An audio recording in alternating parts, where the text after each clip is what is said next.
Hello, everybody. We're going to have a panel, a post-play discussion. Each of the panelists is going to present a little bit about their work and their connection to this project.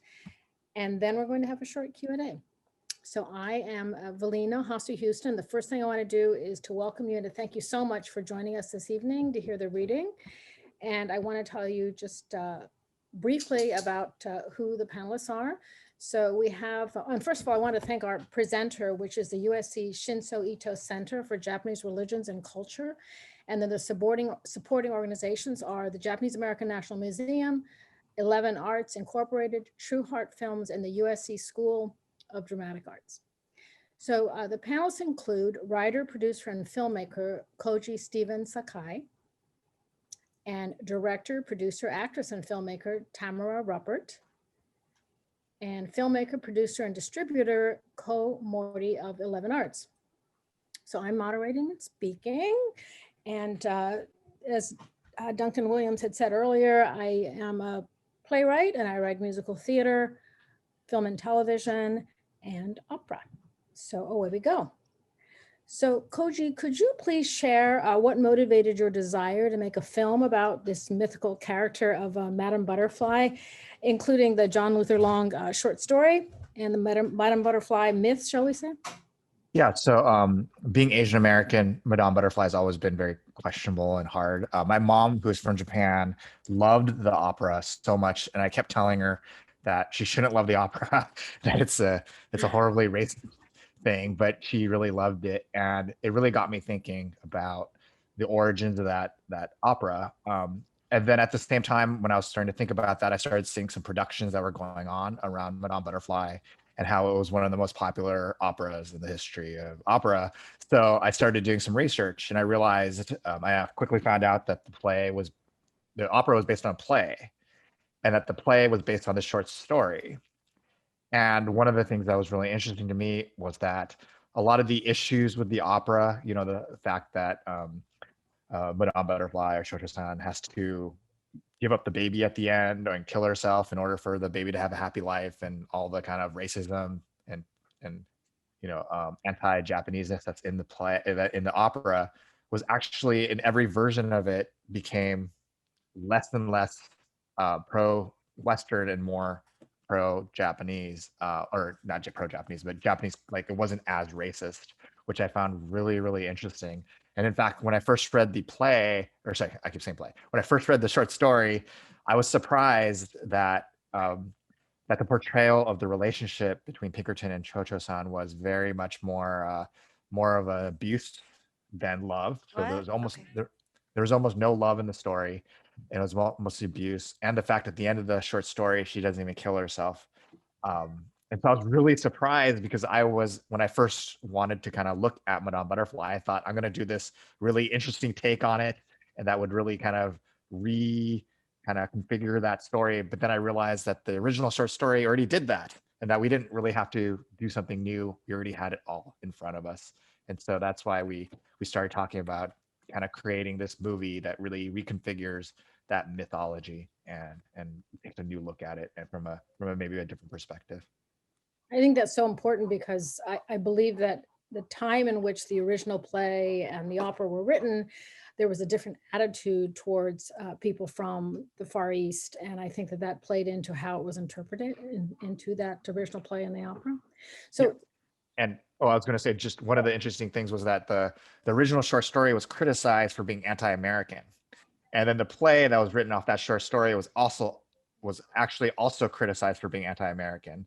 And so what's actually been interesting is that in every version of it, even if you look at like something like Miss Saigon, which is kind of the next version of Madame Butterfly, the love story's gotten more and more pronounced, and that Pinkerton character has become a lot more likable than he was in the first version. So I find it really interesting and problematic, obviously, that he's gotten that character has gotten worse and worse, and that love story has gotten stronger and stronger, even though it didn't even start as a love story.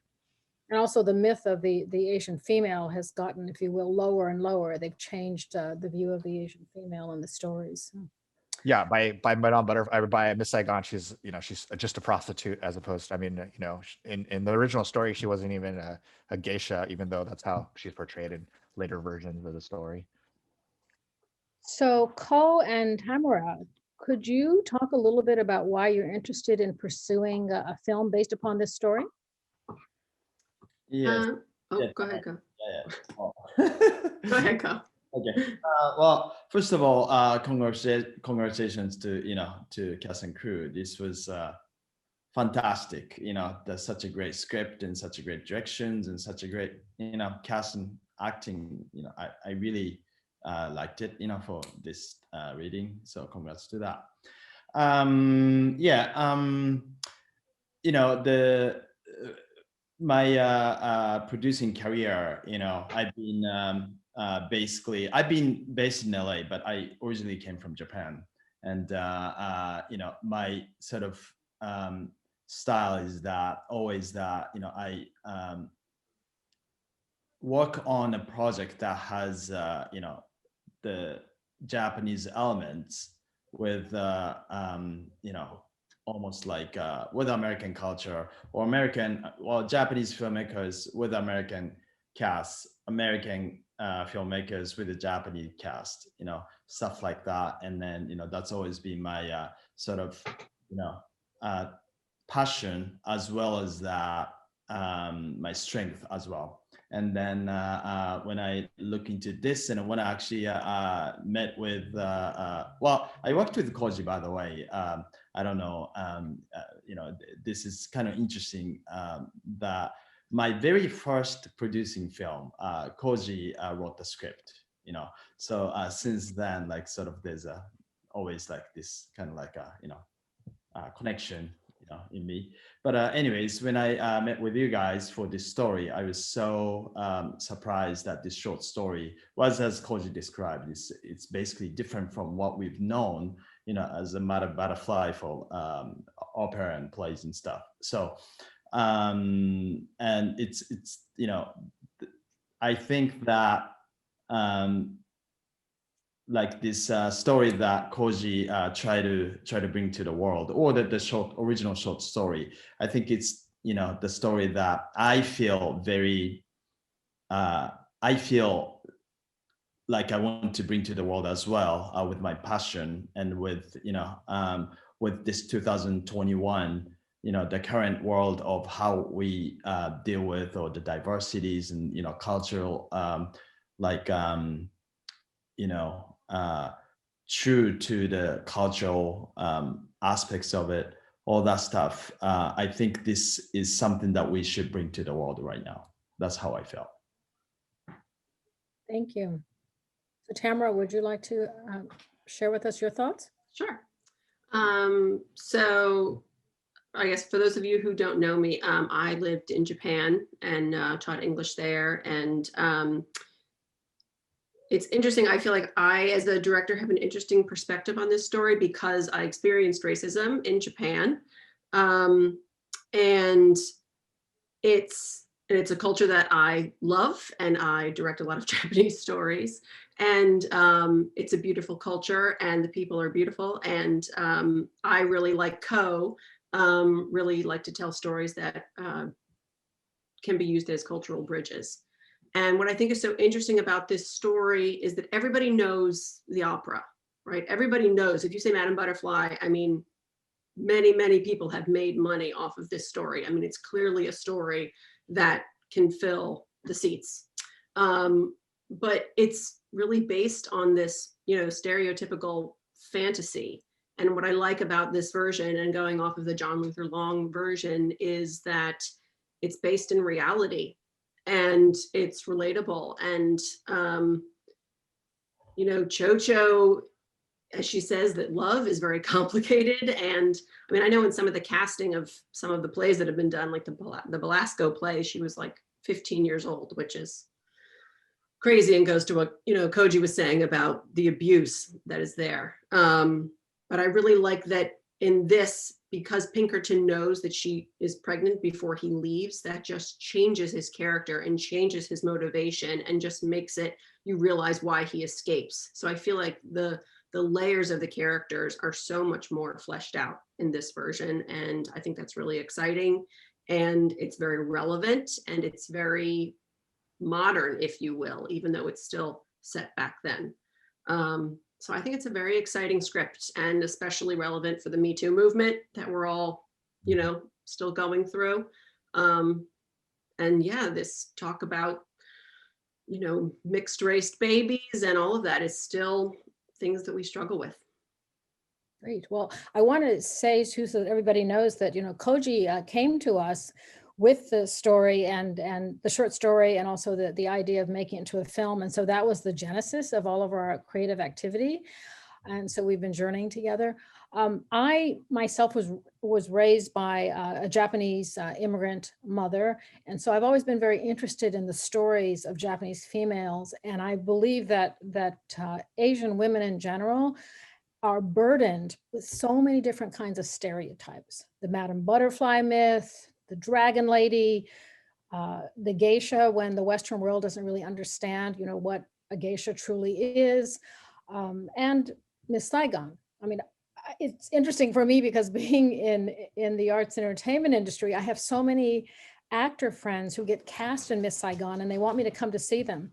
So I go to see them in the show, and I've seen it over and over and over again, simply because of supporting Asian American actors. But I do see it as a continuation of the myth that we're tackling with this project. And I think it's very interesting, as everyone has pointed out, that the original short story doesn't portray the Japanese female as a weak figure who must commit suicide and must give up her son to the West to be raised. And so I think we're going back to that. But it is interesting to consider the fact that over a period of time, the Western world has taken the original statement, if you will, the original representation of the fictional character, and made the Asian female weaker and weaker and weaker, more burdened with stereotype, while the white American male figure in the story has grown stronger and stronger and more positive, right? And so, as Koji started out saying, we're going back to the short story as inspiration, but also we're writing in a certain time, whether we're thinking about Me Too and thinking about the burdens of Asian female stereotypes. We have, an Asian American, African American vice president now. I think we start to look at mixed race and look at how Asian women are portrayed in media and in arts and entertainment. And this project gives us a chance. We're not politically waving a flag going out to break the back of a stereotype. We're just trying to tell a story that really goes back to the origins of the roots. And I think all the people on this panel have been inspired by strong Asian women and strong Japanese female influences. So we want to tell a different kind of story. So right now, does anyone have any final remarks, by the way, before we go to questions in the chat? Well, can I say one thing real quick? Is that I think the time period that this play takes place is really interesting. It was kind of that time between when Japan is was kind of westernizing, obviously, after and kind of becoming a nation. And so I think this play, this opera and this play and the short story was all kind of dealing with that idea. And I think that one of the great things about this representation is that it's a lot closer to, I think, what really was happening, as opposed to the Western view of how backward Japan was at the time, or it wasn't. And I think that that's something that's really important, is kind of re-looking at that time, not just the role of the Asian American female or Asian female in this play, but also the role of Japan itself is, I thought, really important as well. Thank you so much. Thank you to all the panelists. And I also want to thank the cast and crew who put this together. We talked about the presenters and the reporters, but of course, you all helped us to make magic happen. So we really appreciate that. I also want to thank all your partners out there who were so patient when you were doing all the creative work, because that's important too. So I'm going to now then go to the Q&A. Are there any questions for us? Yes. Hi, Valina. We do have some great questions here. I'm going to go ahead and read them. And if I speak too fast, or if you can't understand, you all can look at the Q&A yourselves. But we have a first question here from Keith. And he says, this version of the butterfly mythos seems more focused on the male-female aspect of the story, even more than the David Huang play and Butterfly. Was that on purpose, or just how you saw the natural progression of the story? Does anyone want to respond to that in particular? I think it's more for Belina, I guess. Yeah, I mean, I will certainly As say the writer. this particular play has nothing to do with David's M. Butterfly. It's a totally different story. I mean, David was exploring a different world and a different story that didn't have to do with a male-female equation, if you will. It was a different story. So this particular play is actually adapted from the John Luther Long original story of Madame Butterfly, not M. Butterfly. So they are two very different representations. And if in studying them very carefully, you know, you'll begin to see that, because it isn't an objective to look at the male-female equation and write about that. It's simply telling a story, and the original story is about a male and a female, and so that is where we begin. Awesome, thank you. Okay, we have, let's see, we have another question here from Rena. She said, and comment, she says, I really loved how the experiences of the women is central to tonight's play. One of my concerns with the butterfly narrative more broadly is how old she is. In the opera, she is 15, though she's never played by an adolescent because the role is so demanding. Even in this play, she's only 17. I'm wondering about the panel's thoughts on this. If she were played by an actor her age, wouldn't this further change and clarify how we receive the story? Would anyone like to respond to that? I mean, for me, I do think that it's important to know that she was, I mean, that she was really young. And so it creates this idea of this abusive relationship even more so, that you have this older man who is more worldly and wise, and you have this kind of this young woman who doesn't know a lot. And I think that that does play an important role in how this how we should see their quote relationship. And kind of going back to what I originally said about abuse, that's it's much more abusive when you look in that in the light of an older man who knows a lot and a younger woman who doesn't, and how he tricks her and plays with her mind and messes with her until he allegedly comes back at the end. And I think also that helps with her arc much more, because we really see her come into her own and just grow into her own power then by the end. Right, and I think part of what we're dealing with too is telling a story that was set in a different period of time. And She age, needed to be married. yes, exactly. Male, female representations, everything was different. So it's a matter of balancing that and not trying to tell a modern story, but also trying to look at the original threads of the story and to deconstruct that stereotype of the Asian female. I think more importantly than the representation of older actresses playing the younger actresses is the fact that this would be the first time that Asian American and Asian actors tackle the work of Madame Butterfly, because usually not only was Madame Butterfly, that character, name by the way, was played by an older actress, but she was also played by a white actress who used either prosthetics or stage makeup to make herself appear, quote unquote, Japanese. So Jennifer, you have another question for us? Yeah, I'm actually going to put two together and you can all talk about it. So the question is about the timeline for making the film, how long you've been working on this project, and is the script longer than what we saw in this version of the reading? So that sounds like a good filmmaker question. Yeah. Right. Yeah, right now, and as we all know, it's a little bit of a tricky timing, so that it's very hard to, tell when it would be the actual, the schedule and production, timing and stuff. But yeah, I mean, as long as the project goes, I think,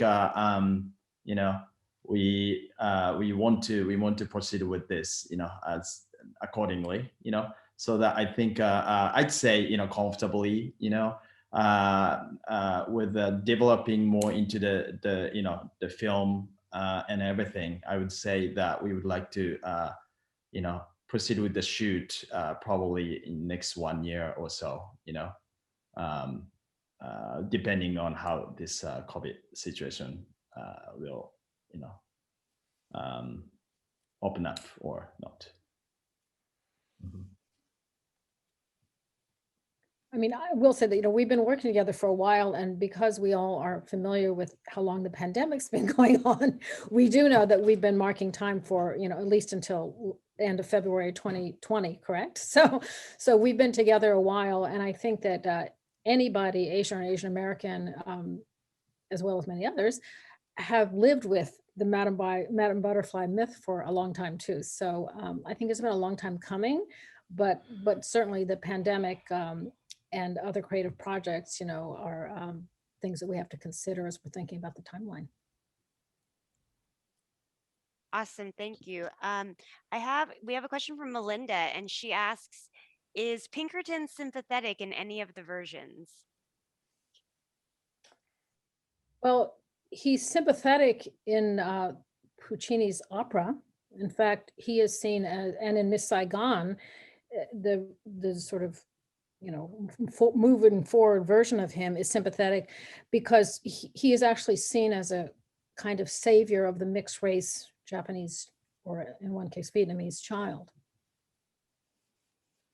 I don't know if anybody else wants to respond to that. So, Well, I mean, I think they also soften him up, right, in those versions where he's not as abusive. He actually is in love with a woman, as opposed to just clearly just using the woman while she's in Japan.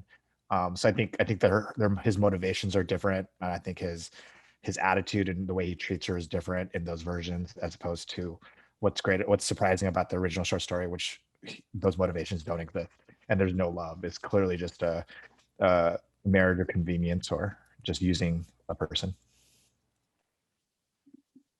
Awesome, thank you. Another question kind of about a character says, from Keith says, should we consider Casey Biggs' character a villain?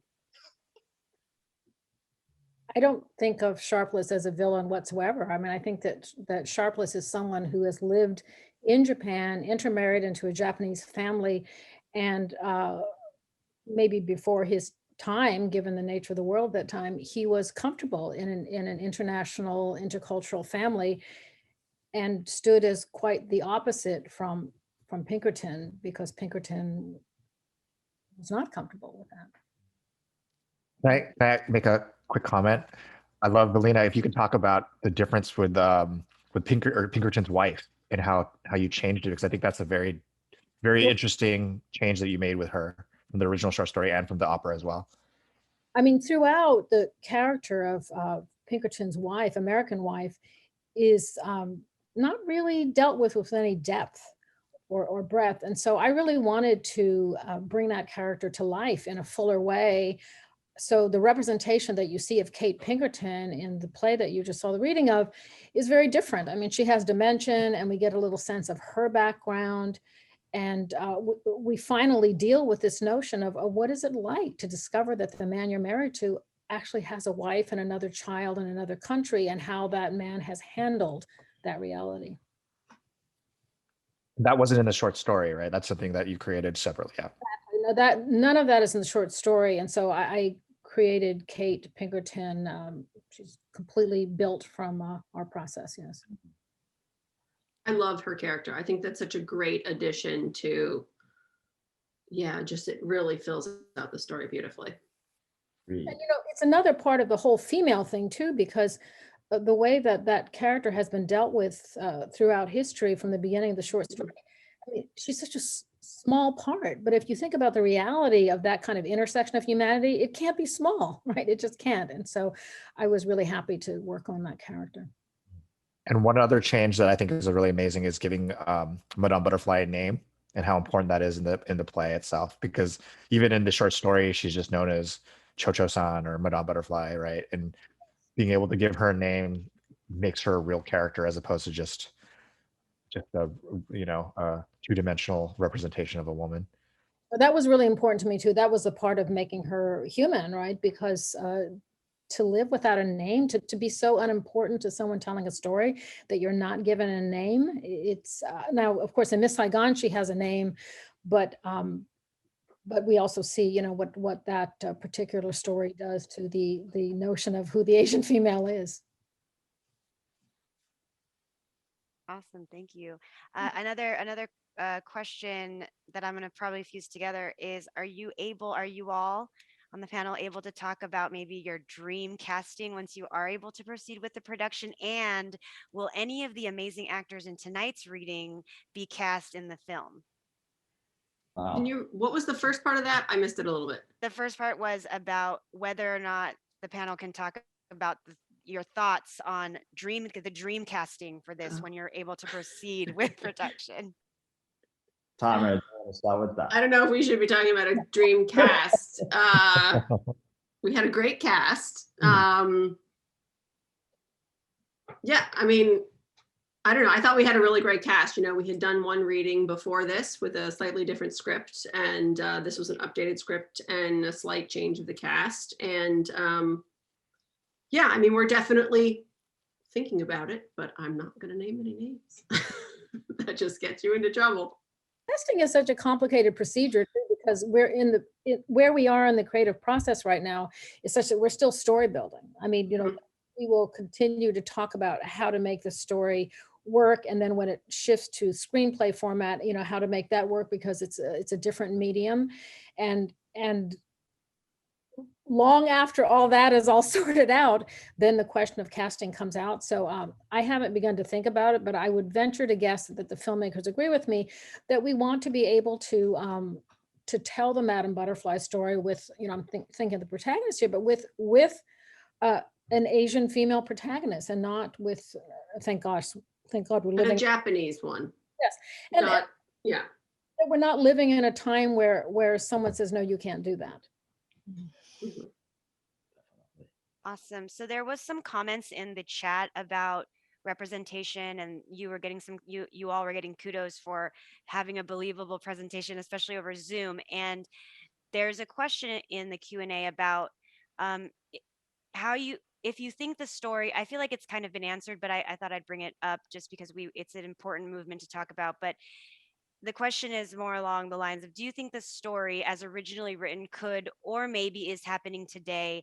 And the comment that it kind of goes with in the chat that I don't think you all were able to look at was about how we are still dealing with the Me Too movement now, and how it presents the intimacy of fear and is still present. And so can you maybe talk about that with the panel? Well, I will say, you know, I think the relationship between Japan and the United States is drastically different now. You know, I don't think that, first of all, that Japan is a very sophisticated country, and they're in a different position than they were in the early 20th century when this play, or late 19th century when this play was, or when the original short story was written. So I think that it would be, to me, unlikely that something like this would be happening in Japan. But that's not to say that it wouldn't happen in other countries where there's kind of an unequal relationship between Americans and other countries. So, I mean, I will say that, you know, as a mixed race Japanese, I think that even though the relationship between Japan and the US has changed, that I think that there are still certain kinds of marriages that could take place in Japanese families where there is a kind of, you know, fury over choices being made. And it could be, you know, I mean, I'm from a family that's Japanese and Black.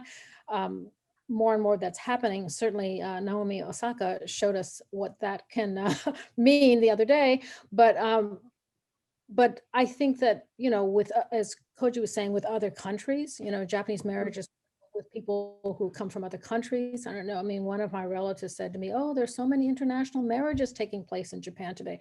So that's changing.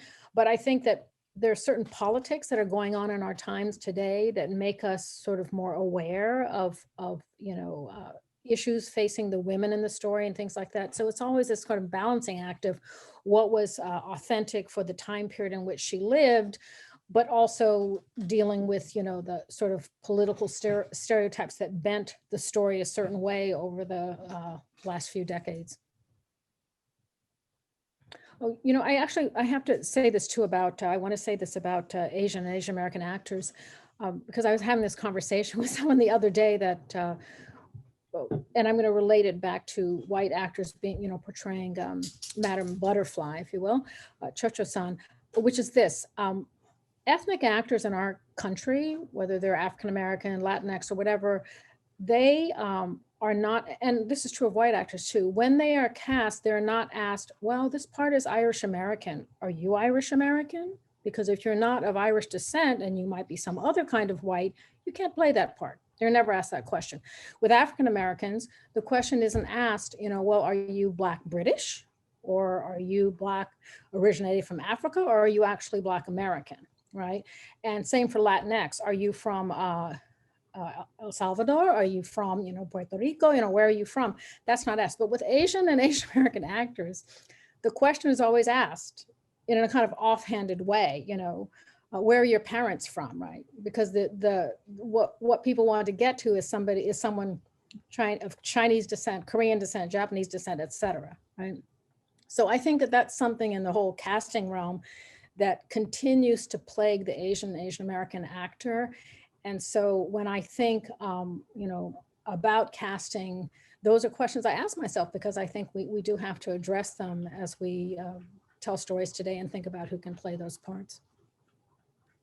So, Jen, I'm sorry. Go back That to was amazing. No, I think we're good, Valina. I think that you all, that was an amazing panel, and you answered all the questions, and just a great way to wrap that up. So I'll let you close it out.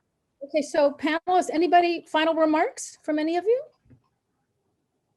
No? Okay, well, we're going to thank the audience again. Thank you so much for joining us this evening. And thank you to the cast and crew, and to our presenters, and to all the panelists. And on to the next steps, yes? Definitely. Thank Okay. you. Okay, thank you. Bye-bye.